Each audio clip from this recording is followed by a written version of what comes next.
অদৃশ্য বিদ্যালয়ৰ পৰা মেট্ৰিক পৰীক্ষা ব্যক্তিগত খণ্ডৰ বিদ্যালয়ৰ অদ্ভুত কাণ্ড 4 বছৰ পূৰ্বে বন্ধ হোৱা বিদ্যালয়ৰ নামত ছাত্ৰ-ছাত্ৰীয়ে কেনেকৈ দিলে মেট্ৰিক পৰীক্ষা ছাত্ৰীৰ এডমিট কাৰ্ডত কেনেকৈ ছাত্ৰ অৱতীৰ্ণ হ'ল মেট্ৰিক পৰীক্ষাত বৰপেটাৰ ডিলিজেন্ট একাডেমীৰ ব্যাপক অনিয়ম 2024-25 হাইস্কুল শিক্ষান্ত পৰীক্ষাৰ ফলাফল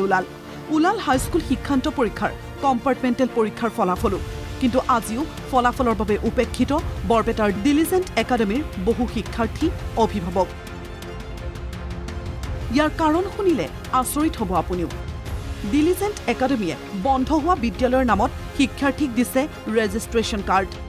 ভুৱা এডমিট কাৰ্ড লৈ বহু ছাত্ৰ-ছাত্ৰীয়ে অৱতীৰ্ণ মেট্ৰিক পৰীক্ষাত কি পৰ্যায়ত ডিলিজেন্ট একাডেমীখনে ছাত্ৰ-ছাত্ৰীৰ জীৱনক লৈ হেতালি খেলিছে চাওক এইখন ৰেজিষ্ট্ৰেচন কাৰ্ড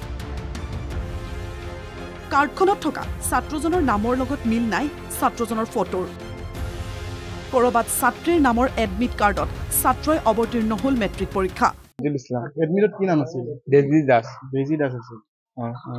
পৰীক্ষা হলত বহিছিলা তুমি বহিছিলো লেকিন ছয়বাৰে উঠাই দিছে এটো সব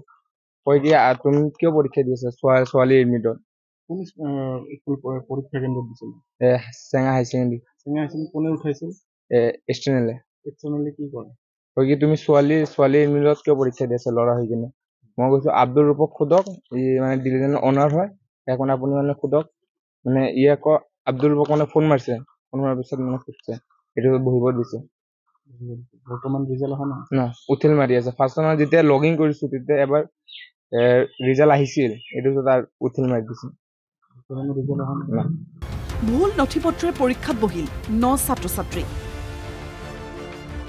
ডিলিজেন্ট একাডেমীৰ স্বত্বাধিকাৰী আব্দুল ৰফে প্ৰথম অৱস্থাত ফলাফল উলিয়াই দিয়াৰ আশ্বাস দিছিল যদিও ফলাফল আহিল উইথেল বুলি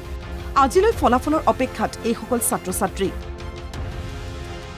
4 বছৰ পূৰ্বে বন্ধ হোৱা এইখন চেঙা ছোৱালী হাইস্কুলৰ নামত ডিলিজেন্ট একাডেমীয়ে নাম পঞ্জীয়ন কৰি 2024-25 বৰ্ষত হাইস্কুল শিক্ষান্ত পৰীক্ষাত অৱতীৰ্ণ কৰাইছিল মুঠ 45 জন শিক্ষাৰ্থী তাৰে 9 ছাত্ৰ-ছাত্ৰীৰ আজিলৈ নাহিল মেট্ৰিক পৰীক্ষাৰ ফলাফল শুনক কি কয় ছাত্ৰ-ছাত্ৰীৰ অভিভাৱকে সেই পৰীক্ষা ৰিজাল্ট অহা নাই আজিলৈ কি কয় কৈ বোলে আহিব বুলি কৈ 2 মাহ 3 মাহ পাৰে কৰি দিলে এতিয়া কৈ আছে কি নোৱাৰো আমি এবছৰ ৰখিব লাগিব এনেকৈ কয় এতিয়াতো ফোনটো ৰিচিভ নকৰে ৰেজিষ্ট্ৰেচনটো চেঙা ছোৱালী হাইস্কুলৰ পৰা কৰিছে এইটো বোলে আজি 6 বছৰ মান আগতে বেন হৈ আছে ৰেজিষ্ট্ৰেচন কৰিছে পৰীক্ষা কেন্দ্ৰ আছিল চেঙা হাই সেকেন্ডাৰী ভেৰি ইচিএম ভিজিলেন্সতো আমি আবেদন কৰিছো তাৰপিছত মুখ্যমন্ত্ৰী তাতো আবেদন কৰিছো শিক্ষামন্ত্ৰী তাতো আবেদন কৰিছো তাৰ পিছতো একো আমি সঁহাৰি পোৱাই নাই কি কাৰণত পোৱা নাই আমি এতিয়ালৈ সেইটোৱে ভাবি পোৱা নাই ডিলিজেন্ট একাডেমীৰ বিৰুদ্ধে আছে আন বহু অভিযোগ ডিলিজেন্ট একাডেমীৰ বিৰুদ্ধে সিএম ভিজিলেন্সত অভিভাৱকে দিছে অভিযোগ নকল নথিপত্ৰ প্ৰস্তুত কৰাৰো অভিযোগ দিছে ডিলিজেন্ট একাডেমীৰ বিৰুদ্ধে ৰিজাল্ট আমাৰ একো অহা নাই এটো উইথেল হৈ আছে বুলি তাৰ পৰা মই এক্সামৰ দিনাখন সুধিলো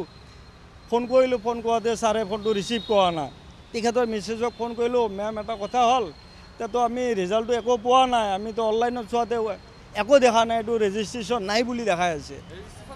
ৰেজিষ্ট্ৰেশ্যন নাই এইটো কিন্তু এইটো ডকুমেণ্টছ অৰিজিনেল কিন্তু আছে আমাৰ হাতত আজ চেম ভিজিলেন্সত দিলোঁ আপোনাৰ 5 তাৰিখত দিলোঁ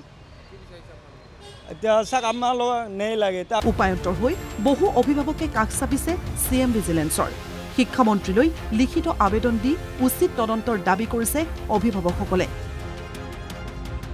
এতিয়া প্ৰশ্ন হয় কেইটামান ধনৰ লোভত একাংশ ব্যক্তিগত খণ্ডৰ একাডেমীয়ে লোৱা এনে অসৎ পন্থাৰ বিৰুদ্ধে কি ব্যৱস্থা ল'ব শিক্ষা বিভাগে নে ইয়াৰ আঁৰত আছে গোপন বুজাবুজি